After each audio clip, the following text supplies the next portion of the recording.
Hello दोस्तों, नमस्कार। आप सभी का स्वागत है आपके अपने यूट्यूब चैनल एक्सेस एकेडमी पर।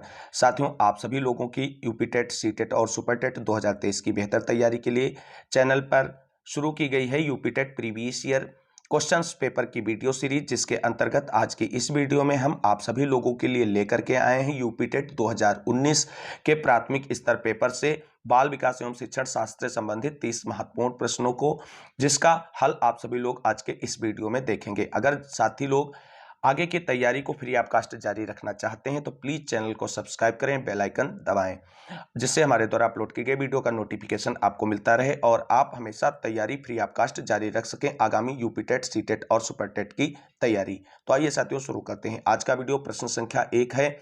यदि शिक्षक कक्षा में एक छात्र को समस्यात्मक बालक के रूप में पाता है तो उसे क्या करना चाहिए? ऑप्शन 1 है तत्काल घर वापस भेज देना चाहिए। ऑप्शन 2 है बच्चे को नजरअंदाज कर देना चाहिए। ऑप्शन नंबर 3 है बच्चे को दंड देना चाहिए। ऑप्शन नंबर 4 है बच्चे को परामर्श देना चाहिए। तो साथियों, इस प्रश्न के ऊपर के तीनों पॉइंट जो है निगेटिव हैं, तो इस प्रकार से इस प्रश्न का राइट आंसर ऑप्शन नंबर 4 बनेगा, बच्चे को परामर्श देना चाहिए। प्रश्न नंबर 2 है पाठ्य सहगामी क्रियाएं मुख्यतः संबंधित हैं। ऑप्शन 1 है छात्रों के मानसिक विकास से और ऑप्शन नंबर 2 है छात्रों के सर्वांगीण विकास से। ऑप्शन नंबर 3 है छात्रों शैक्षिक संस्थानों के विकास से। ऑप्शन नंबर 4 है छात्रों के वृत्तिक विकास से। तो साथियों, पहला ऑप्शन गलत हो जाएगा, केवल मानसिक विकास करती हैं। तीसरा और चौथा ऑप्शन भी गलत हो जाएगा। इस प्रकार प्रश्न संख्या 2 के लिए राइट आंसर होगा छात्रों के सर्वांगीण विकास से। अगला प्रश्न देखते हैं। प्रश्न नंबर 3 है निम्न में से किसने अधिगम सिद्धांत का प्रतिपादन नहीं किया है? नहीं वाले पॉइंट को साथियों ध्यान रखना है। ऑप्शन ए थार्नडाइक और option 2 Skinner, option 3 Kohler, option 4 B S. Bloom. तो साथियों, 3 के लिए राइट आंसर है ऑप्शन नंबर 4 बी.एस. ब्लूम ने अधिगम सिद्धांतों का प्रतिपादन नहीं किया है। प्रश्न नंबर 4 है शिक्षा में अवरोधन का तात्पर्य क्या है? ऑप्शन 1 है किसी बालक का 1 वर्ष से अधिक समय तक एक ही कक्षा में रहना। ऑप्शन 2 है बालक का विद्यालय न जाना। ऑप्शन नंबर 3 है बालक का विद्यालय में प्रवेश न लेना।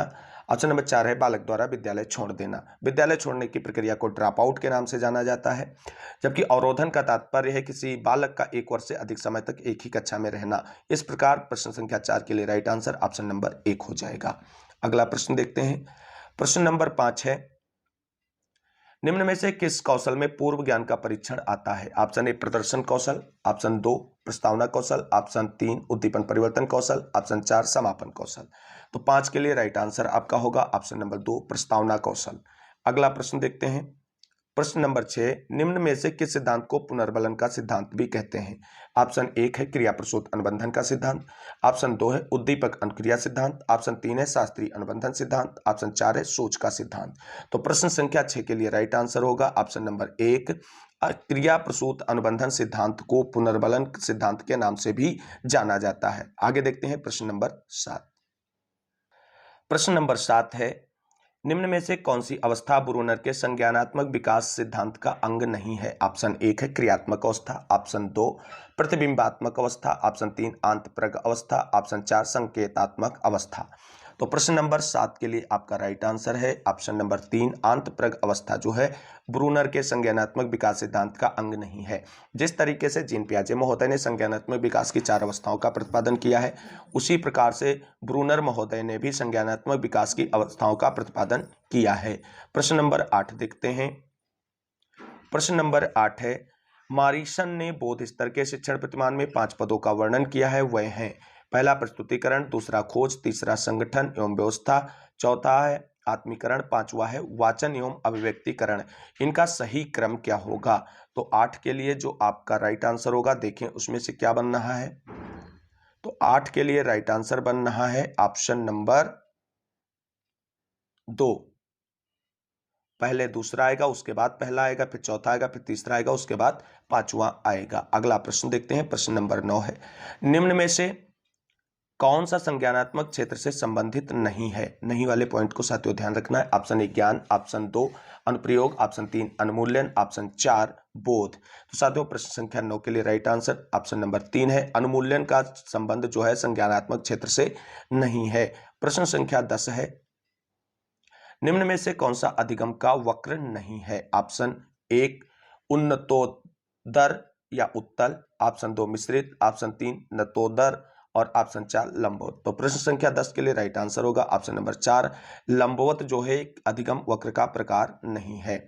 अगला प्रश्न देखते हैं 11 नंबर, व्यवहार के कारण व्यवहार में परिवर्तन ही अधिगम है, यह कथन किसका है? Option 1 crow and crow, option 2 Gilford, option 3 Woodworth, option 4 Skinner.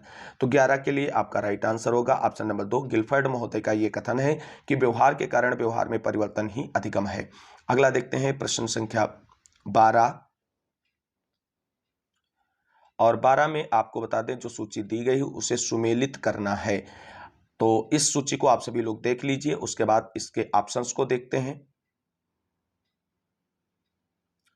तो प्रश्न संख्या 12 के लिए जो राइट आंसर होगा वो होगा ऑप्शन नंबर 3।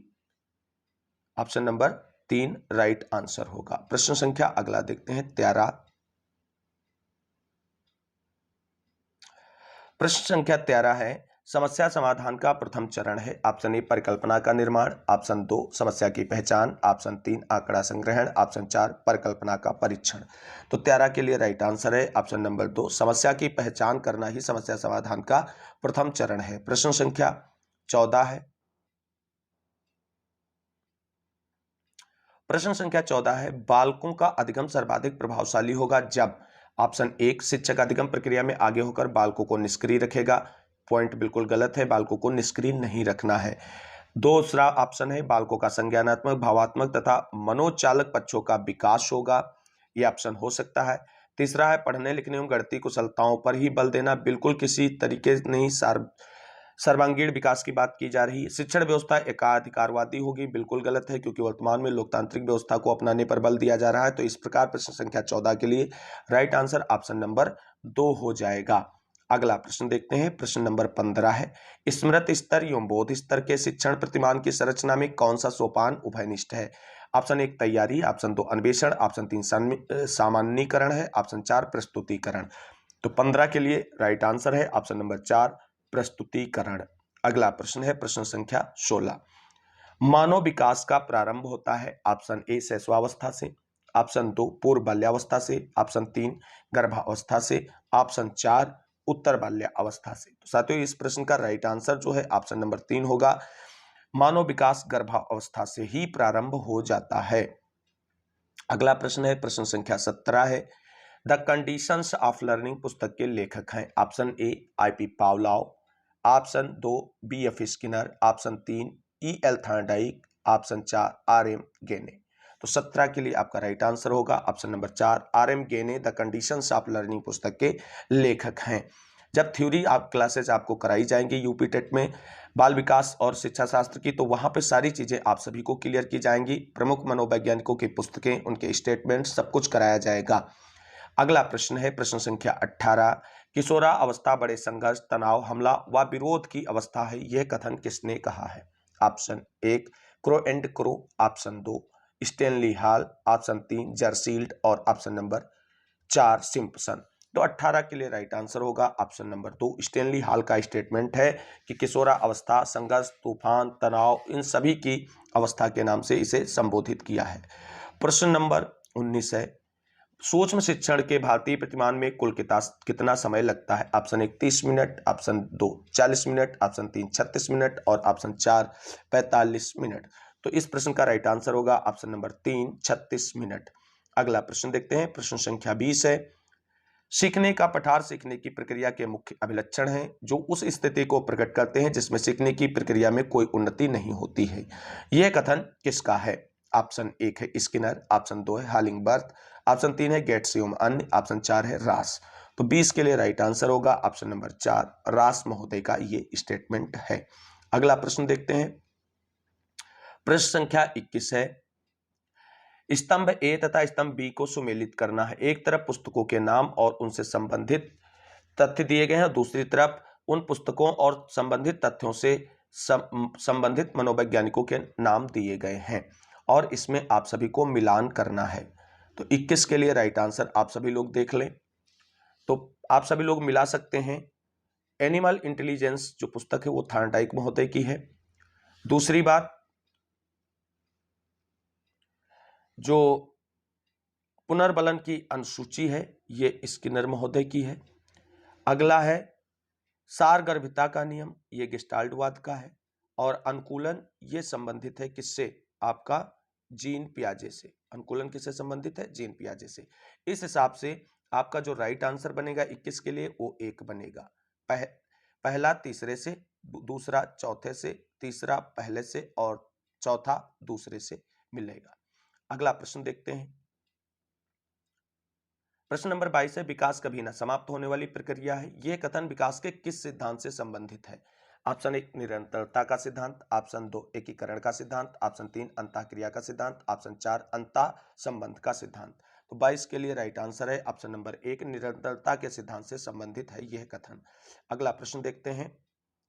प्रश्न नंबर 23 है, संविधान के किस संशोधन से शिक्षा एक मौलिक अधिकार बन गई है। ऑप्शन 1 22वें संशोधन, ऑप्शन 2 25वें संशोधन, ऑप्शन 3 86वें संशोधन, ऑप्शन नंबर 4 52वें संशोधन। तो साथियों 23 के लिए राइट आंसर है ऑप्शन नंबर 3 86वें संविधान संशोधन अधिनियम के द्वारा शिक्षा को एक मौलिक अधिकार बना दिया गया है। और इसी के अंतर्गत आपको बता दें 6 से 14 वर्ष तक के बालकों को निःशुल्क शिक्षा का प्रावधान भी किया गया है। अगला प्रश्न है, अभिप्रेरणा की मूल प्रवृत्ति सिद्धांत के प्रतिपादक हैं William James, option 2 Abraham Maslow, option 3 McDougall और ऑप्शन नंबर 4 सिम्पसन।